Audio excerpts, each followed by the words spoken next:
Hello students, you are watching our channel the educational hub. बच्चों, आज हम class 9 chapter number 2 maths का जो चैप्टर है उसके साथ हम हाजिर हैं। पिछली वीडियो के अंदर हमने चैप्टर नंबर 1 को मुकम्मल तौर पर कंप्लीट कर लिया। जो स्टूडेंट अभी तक जिन्होंने चैप्टर 1 की किसी एक्सरसाइज को समझना है या किसी भी किस्म की कोई कन्फ्यूजन है तो स्टूडेंट्स नीचे डिस्क्रिप्शन बॉक्स के अंदर प्लेलिस्ट मौजूद है chapter number 1 maths class 9 Sindh board के नाम से। आप उस प्लेलिस्ट को देखकर कंप्लीट चैप्टर को बहुत अच्छे तरीके से समझ सकते हैं। आज की जो वीडियो है बेसिकली एक्सरसाइज 2.1 से रिलेटेड है। 2.1 के अंदर हमने जितना भी काम करना है तो पहले हमने उसके इंट्रोडक्शन को समझना है। जब तक हम इस चीज़ को नहीं समझेंगे कि साइंटिफिक नोटेशन क्या होता है, जब तक हम एक्सरसाइज 2.1 को स्टूडेंट सॉल्व नहीं कर सकते। तो ज़रा जल्दी से समझते हैं कि साइंटिफिक नोटेशन हमें क्या समझाना चाहता है। तो स्टूडेंट, हमारे पास टॉपिक है आज का साइंटिफिक नोटेशन। जब हमने या जब साइंसदानों ने बहुत सारी चीज़ों का मास यानी कि वज़न कैलकुलेट किया, किसी ने, जब हम बात करते हैं अर्थ का, जब मास कैलकुलेट किया गया तो अर्थ का मास स्टूडेंट हम सब जानते हैं ये होता है 6, 2, 3, 4, 5, 6, 7, 8, 9, 10, 11, 12, 13, 14, 15, 16, 17, 18, 19, 20, 21, 22, 23 और 24। अब स्टूडेंट ये हमारी अर्थ का मास है किलोग्राम। अब अगर आपने इस मास को अपनी कॉपी में लिखना है तो ये तो आप तो परेशान हो जाएंगे कि बार बार इतने बड़े मास को कौन लिखेगा। तो फिर एक साइंसदान, एक मैथमेटिशियन जो है वो आया मैदान में और उसने कहा कि हम किसी भी बहुत बड़ी रकम को, बहुत बड़ी वैल्यू को हम उसको छोटा करेंगे। और अगर कोई वैल्यू बहुत ज़्यादा छोटी है जैसे कि mass of electron, mass of proton, तो इतने वो छोटे हैं, इतने छोटे हैं कि उनका मास बहुत ज़्यादा छोटा है। तो जो वैल्यू या तो बहुत बड़ी है या तो कोई वैल्यू बहुत ज़्यादा छोटी है तो उसको हम दरमियाना करेंगे। यानी कि अगर कोई वैल्यू बहुत बड़ी है तो उसको हम छोटा कर देंगे और कोई वैल्यू बहुत ज़्यादा छोटी है उसको हम बड़ा कर देंगे, जैसे कि हम माइक्रोस्कोप में करते हैं। अब माइक्रोस्कोप के अंदर हम स्टडी करना चाहते हैं अमीबा को, तो अमीबा को हम वैसे तो नहीं देख सकते, it is invisible through our naked eyes, हम उनको अपनी नॉर्मल आइज से नहीं देख सकते, तो उसको हम यूज़ करते हैं माइक्रोस्कोप ताकि हम अमीबा को शो करें। देखें अब अमीबा को माइक्रोस्कोप क्या करता है।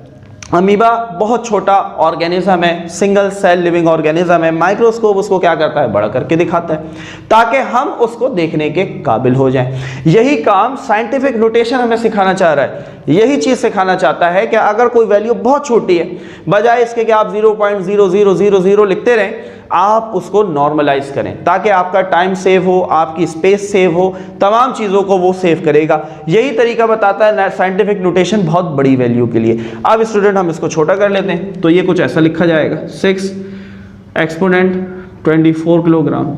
कितना आसान हो गया।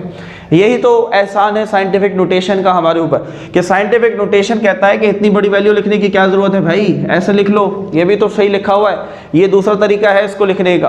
तो ये आज हमने सीखना है कि हमने इसको इसके अंदर कैसे कन्वर्ट किया।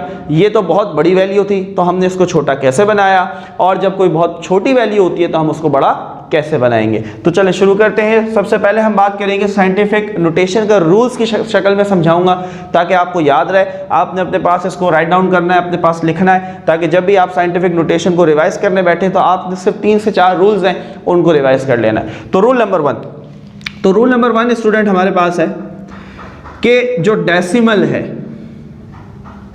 पहली शर्त यह है कि डेसिमल जो है वो हमारे पास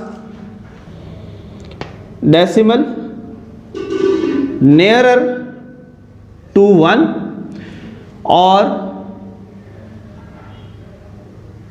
ग्रेटर देन 1। अब इसको समझना है, साथ साथ पॉइंट समझाता जाऊंगा, रूल समझाते जाएंगे। ये हमारे पास रूल्स हैं। तो रूल नंबर 1 स्टूडेंट हमें ये कहता है कि जो हमारा डेसिमल होता है, जो पॉइंट होता है, जिसको हम पॉइंट भी कहते हैं, डेसिमल भी कहते हैं, वो डेसिमल हमारा या तो 1 के पास हो या 1 से बड़े नंबर के पास हो, और 1 से छोटा क्या होता है, 0 होता है। तो 0 के पास नहीं होना चाहिए, दैट इज रूल नंबर 1। ठीक है, जो डेसिमल हमने शिफ्ट करना है, हमने डेसिमल को मूव करना है, तो वो डेसिमल 1 या 1 से बड़े नंबर के पास जाएगा, 1 से छोटे के पास यानी कि 0 के पास नहीं जाना चाहिए, नहीं तो वो साइंटिफिक नोटेशन गलत हो जाएगा। That is rule number 1। Rule number 2, हम वैल्यू को अगर ग्रेटर वैल्यू है यानी कि बहुत बड़ी वैल्यू जैसे ये थी, तो हम उसको स्मॉलर यानी कि छोटा बनाएंगे। बहुत बड़ी वैल्यू है तो उसको छोटा बनाएंगे। और इसी के वाइस वर्सा, अगर हमारे पास कोई स्मॉलर वैल्यू है, बहुत छोटी वैल्यू है, तो उसको हम बिगर बनाएंगे, इतना बड़ा बनाएंगे कि हम उसको पढ़ सकें। क्लियर? जैसा कि मैंने अमीबा की बात की कि हम उसको इतना बड़ा करते हैं कि हम उसको देख सकें, देखेंगे तो ही तो स्टडी कर सकेंगे। तो यही काम हमने यहाँ पर भी करना है। That is rule number 3। अब आ जाते हैं स्टूडेंट रूल नंबर 4 की तरफ, जो कि बहुत ज़्यादा इंपॉर्टेंट है। देखें, जब भी decimal shift from right hand side to left hand side, power will be positive. अब इस पार्ट को हमने समझना है कैसे। जब डेसिमल शिफ्ट होगा सीधे हाथ से राइट हैंड साइड से कहाँ की तरफ? लेफ्ट हैंड साइड की तरफ, उल्टी तरफ, तो जो 10 की पावर होगी वो हमेशा क्या होगी? पॉजिटिव होगी। ये हमारे पास एग्जांपल है। कैसे? ज़रा देखते हैं। हम जानते हैं कि अगर किसी नंबर में डेसिमल नहीं होता तो स्टूडेंट उसके लास्ट में होता है। क्लियर बात? अब सबसे पहली शर्त क्या थी हमारे पास कि डेसिमल जो है वो 1 या 1 से बड़े नंबर के पास हो। तो ये तो सारे 0,000,006, तो यानी कि डेसिमल को हमने यहाँ लाना है। अच्छा, अगर वैल्यू बड़ी है तो हम उसको छोटा करेंगे, तो ये तो बहुत बड़ी वैल्यू। तो अगर हम देखें इसको डेसिमल को यहाँ लाए, ये वैल्यू छोटी हो गई। जितना ज़्यादा हम इसको शिफ्ट करते जाएंगे ये वैल्यू छोटी होते होते होते होते एक वक्त ऐसा आएगा कि खाली 6 रह गई।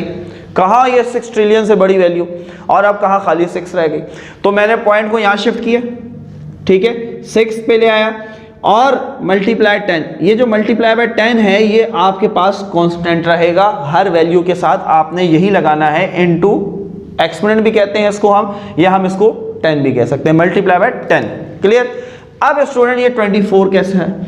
तो मैंने इस डेसिमल को 24 छलांगे लगाई कि ये 24 0 को छलांग लगाता हुआ 6 के पास आया, तो इसलिए पावर 10 के आगे 24। अच्छा, अब ये पावर प्लस क्यों है, माइनस क्यों नहीं है? तो ये हमें सिखा रहा है रूल नंबर 4। रूल नंबर 4 ने क्या कहा था कि अगर हम राइट हैंड साइड, देखें ये हमारा राइट हैंड साइड है, तो हम राइट से लेफ्ट की तरफ आए, तो जब राइट से लेफ्ट की तरफ जाएंगे तो पावर प्लस होगी, पॉजिटिव होगी। यही रूल नंबर 5 इसका वाइस वर्सा, अपोजिट, कि अगर डेसिमल शिफ्ट होगा left hand side to right hand side, अगर हम उल्टे हाथ से सीधे हाथ की तरफ जाएंगे सो पावर क्या होगी स्टूडेंट? नेगेटिव होगी। क्लियर? फॉर एग्जाम्पल एक एग्जाम्पल देख लेते हैं।